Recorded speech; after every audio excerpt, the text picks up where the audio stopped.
Attention alors. Attention. Je peux te payer. Non. Mais tu vois que ça dérange les gens autour. Je m'appelle Brian, j'ai une musique et passionné de vêtements, passionné de photo aussi. Il y a eu pas mal de changements de pseudonymes à travers les années. Yes, ouais. J'ai vu, il y avait Wanadi, Skedji Chapeau, Giz, Gizo. Ah ouais, Pourquoi tous ces changements et aujourd'hui, qui est-ce que tu es? Je pense qu'aujourd'hui je me définirais comme Gizo Verratti, je pense. Gizo Verratti c'est vraiment en mode, c'est plus moi parce que, tu vois là, je peux vraiment toucher à tout, tu vois. Je suis hyper autodidacte. Je fais vraiment ce que j'ai toujours voulu faire, tu vois. Je peux faire de la photo, je peux être dans le milieu urbain, je peux être dans la musique, je peux poster mes propres photos, faire mes vidéos, je me sens libre en fait, tu vois. Et je pense que Gizo Verratti ça me convient très bien. Après, en nom de scène, tu vois, je le coupe, j'ai mis Gizo V, tu vois. Et encore, je le coupe encore, j'ai mis Gizo, tu sais. Tout le monde connaît cet homonyme.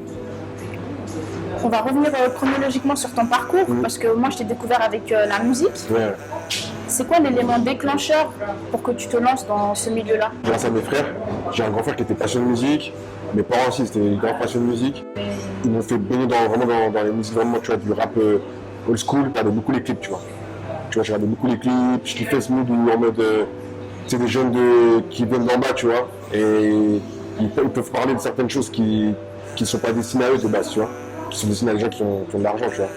Et du coup, moi, je kiffais ça. Je me suis dit, en fait, avec la musique, avec des paroles, on peut faire évoluer notre milieu, tu vois. Donc, si on peut faire évoluer notre milieu et faire de l'argent, ça peut être bien, parce qu'en fait, la musique, ça fait partie de ma vie, tu vois.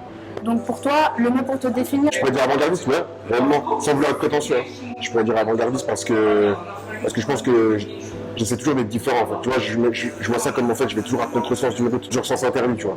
C'est-à-dire que, genre, les gens, voilà, ils ont une mythologie, il faut qu'on aille de ce sens-là, mais moi, je vais toujours aller de l'autre sens, tu vois. Je vais porter certaines pièces que d'autres ne vont pas porter. Je vais essayer de faire la musique que d'autres personnes n'ont jamais osé faire, tu vois.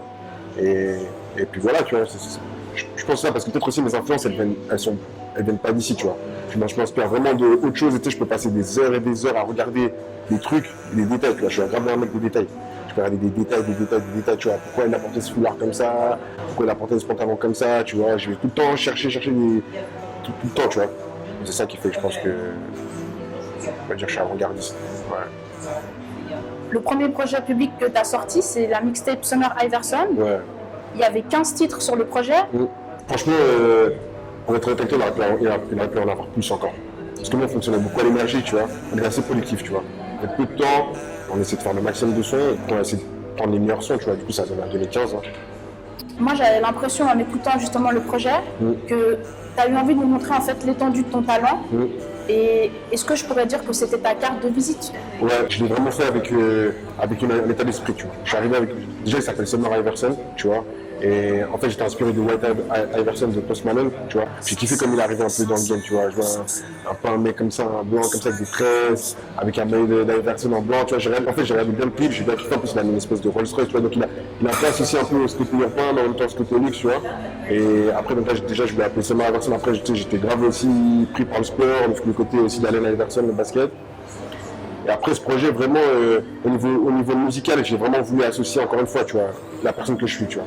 C'est-à-dire que je suis dans le milieu, en fait, j'allais beaucoup dans les restaurants de luxe, je fréquentais beaucoup des trucs de luxe et ça m'inspirait beaucoup, tu vois. J'ai commencé à lire des livres sur le monde du luxe, comment vivent un peu certaines personnes riches, quelles sont les habitudes un peu des riches. Je me suis dit, vas-y, j'arrive à intégrer ça dans la musique. Mais d'un côté, moi, je viens d'en bas, tu vois. Au quotidien, tu sais, ma famille, on est 5, tu vois, je dors dans la chambre avec mon frère, tu vois. C'est ça la réalité, tu vois. Donc j'ai voulu associer, tu vois. Dans le sens qu'en mode, c'est ce que j'aimerais être plus tard, tu vois. C'est ça un peu. Dans ton projet, tu associes beaucoup aussi ton train de vie avec la jeunesse dorée. Tu dis même que tu t'es jamais fait refouler d'un club. C'est quoi le message derrière tout ça? C'est en fait, on va être là où les gens pensent qu'on peut pas l'être, tu vois.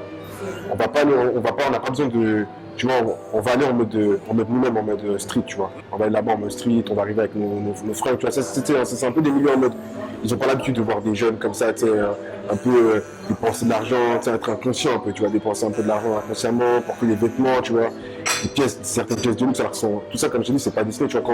Quand moi je rentrais dans certains magasins, je voyais bien qu'il y avait du jugement. tu vois. Quand je vais dans certaines nations, je sais pas, je prends par exemple de Monte Carlo, quand j'allais à Monte Carlo, je voyais bien que les gens disaient, mais il est fou, tu vois. Je venais avec des bandeaux, Jordan, ils mettaient des sacs Louis Vuitton, ils disaient, wesh, mais ça va ouf, tu vois. Mais d'un côté, les gens, ils savaient pas si j'étais un artiste, tu vois. C'était vraiment, on a essayé de créer vraiment un univers, tu vois. Et voilà, aux États-Unis, ils le font déjà, un peu, ils le faisaient déjà. Tu vois, justement, à ce côté, vraiment, tu vois, ils ont des banquiers, ils ont des comptables, tu vois. C'est des trucs en mode. C'est pas nous, tu vois. On doit faire des études, tu vois, on doit essayer de faire 3 fois plus pour s'en sortir, tu vois. Là, on s'est dit, vas-y, faut, tu vois. Tu vois ce que je veux dire.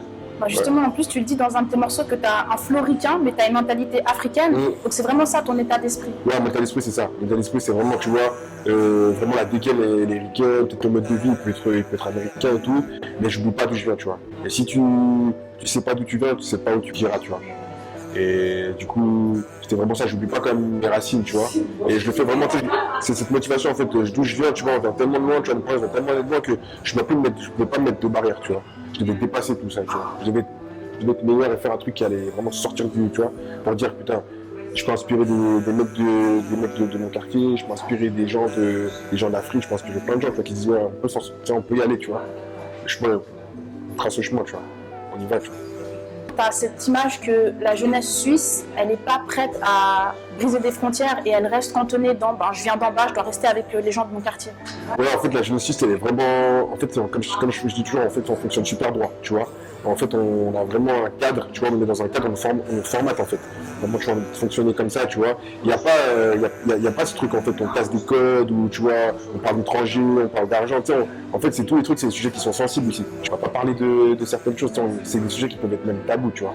Et moi, je dis, tu vois, non, vas-y, on va casser tout ça, tu vois. Je me rappelle, à l'époque, on avait fait un clip, et justement, dans le clip, on était déjà torse nu, on avait des billets, tu vois, c'était trop nouveau, c'était hyper nouveau dans cette vie. Les gens, c'était ouf, ça, mec. Comment ils peuvent faire ça, tu vois. Les gens, ils étaient en mode, ah ouais, chelou, tu vois.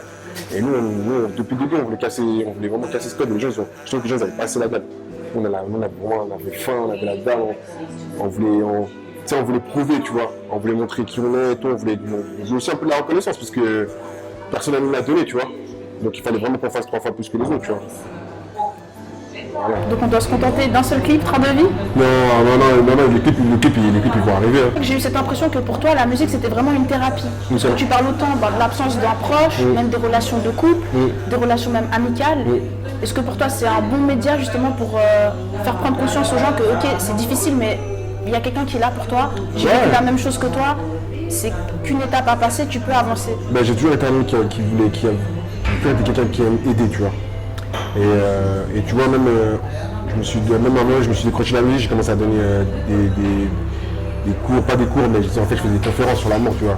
Ouais, j'ai vu avec l'association Umoja. Exact, ouais. Et du coup, je voulais parler justement de ça, tu vois. Et en fait, c'est pour ça que tu vois, à travers la musique, tu vois, j'essaie de parler beaucoup de ma vie, mais c'est des choses qui me ressemblent vraiment, tu vois. J'ai grave ce côté mélancolique où j'ai parlé. Des fois, j'ai des sujets, c'est toujours des images. Hein. Moi, je suis grave des images. En fait, des fois, c'est des sujets que j'ai pas vécu, tu vois, mais qui m'intéresse, tu vois, qui m'intéresse, dans lequel j'ai envie d'en parler, j'ai envie d'y plonger, tu vois. J'ai envie d'aider ceux qui vivent justement ça, tu vois. Et je sais pas, c'est un moyen de communiquer, tu vois. J'ai envie de toucher tout type de personnes, tu vois, quelqu'un qui a envie d'un son, tu vois, il est triste, bah, il va écouter un certain type de son, il a envie de turn up, il va écouter un certain son pour turn up, tu vois. Et c'est ça en fait que j'ai envie de faire, tu vois. Ouais, c'est ça que j'aime faire. Moi, j'ai vraiment eu cette impression que tu avais cette facilité à raconter des histoires, à écrire une trame. Et comme tu dis, l'émotion, elle joue beaucoup quand on t'écoute. Comment ça se passe pour toi quand tu écris un morceau? Est-ce que tu penses à tous ces paramètres-là? Tu nous disais que tu étais beaucoup avec l'image, enfin, tu écrivais beaucoup en pensant aux émotions et aux images. Tu fais ça pour tous tes morceaux ou c'est certains morceaux en particulier? Je pense que je fais ça pour tous les morceaux. Parce que si j'image pas, j'arriverai pas à bien écrire, tu vois. Il faut vraiment que chaque fois, ça soit imagé, je pense, tu vois. Et quand je suis imagé, j'arrive mieux à écrire, tu vois, j'arrive mieux à me mettre dans un certain mood pour pouvoir écrire, tu vois. Et je pense que c'est aussi des situations que je vis au quotidien. Hein. Tu vois, c'est aussi, par exemple, j'ai vu un truc où il y a une actualité et tout, qu'on parle de ça, tu vois, j'ai en parlé. Tu vois, si j'ai envie de rouler dans, tu vois, je prends un exemple, je vois une Porsche, et ben j'ai envie de rouler dans cette Porsche, tu vois. J'ai parlé de cette Porsche, tu vois. Mais je l'ai pas cette voiture. Carrément, pour être avec lui, j'ai même pas le permis. Tu vois, je veux dire, quoi. Mais vas-y, j'ai parlé de ça, tu vois. c'est toujours comme ça, c'est toujours imagé.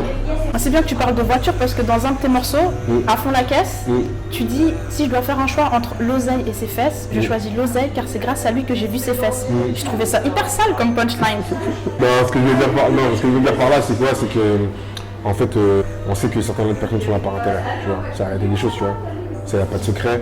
Et du coup, on sait que certaines choses sont devenues beaucoup plus faciles, beaucoup plus accessibles, tu vois, notamment peut-être que. Notamment la sexualité, tu vois, la sexualité, la perversion, je pense que tout ça c'est beaucoup plus facile de l'avoir lorsque justement t'as une certaine personne dans la société, tu vois, t'es musicien, c'est un standing, par exemple dans une boîte de nuit et que t'es dans le coin VIP et que vous envoyez un certain nombre de bouteilles, tu vois, ben, tu sais qu'il y aura plus de gens qui vont être attirés par vous à ce moment-là qu'une personne qui est là sur la piste en train de danser, tu vois. C'est la réalité, c'est ça la réalité, tu vois. Donc en fait, c'est vrai que je dis vraiment, tu vois, je te calcule, en fait, je sais pourquoi tu es là, donc je te calcule pas. De toute façon, je sais que c'est grâce à cet argent que je t'ai vu, tu vois. Tu vois, donc on se fait pas semblant, tu vois. Je pensais aux femmes, j'ai l'impression que tu en parles beaucoup dans tes morceaux. Est-ce que toi, tu as vraiment cette impression qu'elles sont attirées par Brian ou par Dizo et son train de vie? Ouais, justement, bah, tu sais quoi, ça c'est une vraie question et pendant longtemps je me suis posé la question si elles étaient vraiment attirées par l'intérêt, tu vois. C'est pas forcément l'intérêt, c'est pas forcément l'argent, mais c'est l'énergie que tu as, tu vois. Et tu vois, il faut vraiment distinguer, tu vois, parce que en fait c'est vraiment l'énergie que j'ai, tu vois, l'énergie que j'ai, l'image que j'ai, tu vois, et ce que je peux apporter, tu vois, dans leur vie, tu vois. Et c'est fait que c'est ça avec les gens qui essaient en fait, ils captent mon énergie, tu vois, ils vident ma batterie et après ils s'en vont, tu vois. Et trop souvent dans les relations, que ce soit amitié, tu vois, même des frérots, des relations amoureuses avec une go et tout, tu vois, c'est que moi je m'implique de ouf, je donne beaucoup parce que je suis vrai, tu vois. Et après, je me dis, mais en fait, les gens là, ils sont que là par intérêt, tu vois. Ils sont là, ils ont pris ce qu'ils avaient besoin, tu vois, ils ont pris leur énergie, ils ont pris les inspirations, j'ai envie de te dire, et ils se barrent, tu vois. Et ils te laissent comme ça, tu vois. Et après, tu dis, waouh, c'est dur parce que toi tu donnes et tout, je t'ai impliqué à 100%, t'as l'impression que la personne, elle est huile, elle est sincère avec toi, tu vois. En fait, c'est faux, tu vois. Non, c'est vrai que le love, donc l'amour et les levées, l'argent, ce sont pour moi tes sujets de prédilection. Et j'ai l'impression que l'un, il va jamais sans l'autre dans tes morceaux. J'ai pas tout l'amour de l'argent. Je parle d'argent parce que c'est un sujet de société, tu vois. C'est un sujet actuel, c'est un sujet qui est super tabou aussi en Suisse. Là maintenant, on va plus s'intéresser à ton aspect, ton style.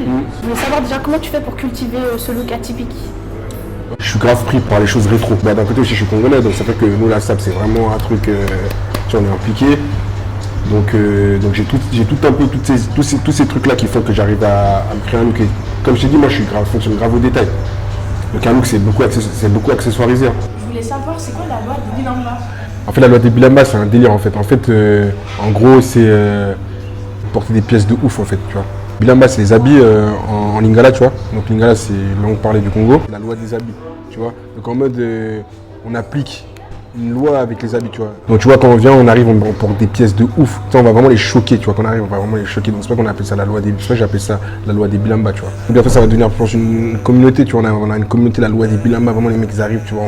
C'est comme si on met des leçons aux gens, tu vois. On arrive, pièce sur pièce, des trucs de ouf. Et on dit, regarde, vas-y, ça va même pas s'habiller, ces mecs-là, tu vois. C'est Storgirl, on a Storgirl un peu des fois, tu vois.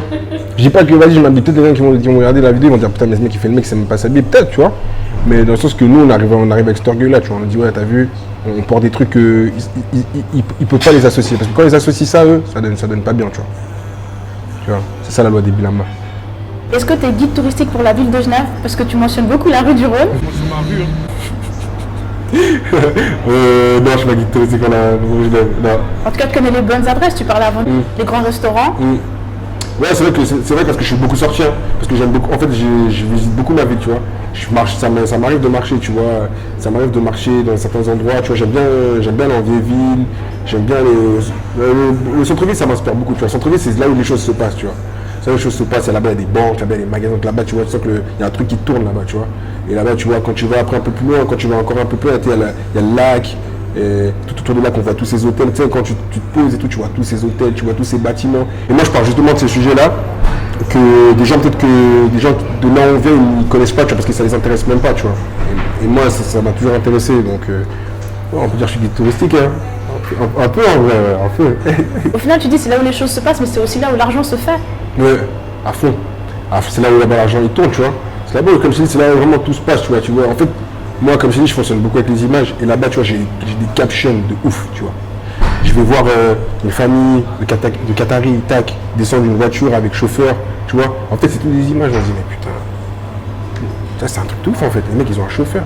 Là, ils ont des chauffeurs, c'est une famille. Oh là là là là, tu vois. En fait, moi, je suis grave toujours imagé, tu vois. Et tout ça, c'est genre de trucs, tous ces captions et tout, je les vois là-bas, tu vois.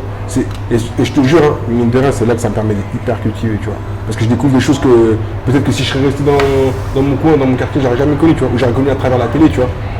Mais là, je le découvre de moi-même, je le vois, je dis ah ouais, ça se passe comme ça, ok, tu vois. Qu'est-ce qu'on peut te souhaiter alors pour la suite? Je pense qu'on peut me souhaiter pour la suite que de l'amour, de la prospérité, la santé surtout. Continuer de garder mes proches à mes côtés, parce que sans eux, je suis rien. Que jamais que je puisse m'écarter, ou que je devienne arrogant, que je devienne orgueilleux ou prétentieux, tu vois. Rester toujours la tête sur les épaules. Voilà, je pense qu'on peut me souhaiter ça vraiment, genre de rester le même, tu vois. Et de toujours être un charbonneur comme je suis, tu vois. Elle aime les billets toutes les couleurs. Elle aime les billets toutes les couleurs. Elle aime les billets toutes les couleurs. Elle aime les billets toutes les couleurs.